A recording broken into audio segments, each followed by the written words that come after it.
अस्सलाम वालेकुम जी। आज मैंने मंगाया है नया झाड़ू, जो कि झाड़ू मेरा बहुत ही छोटा हो चुका था।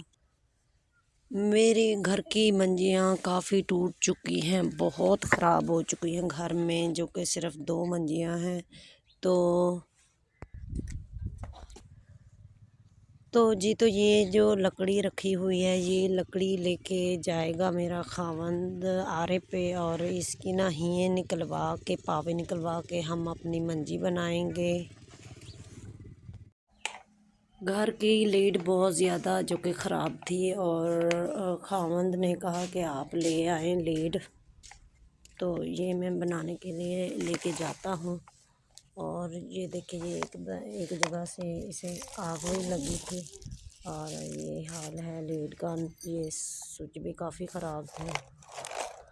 तो अब इसे शहर लेके जाएंगे। लकड़ियाँ जो कि रेड़ी के ऊपर लाद के रख दी हैं, और ये लेकर जाएंगे शहर।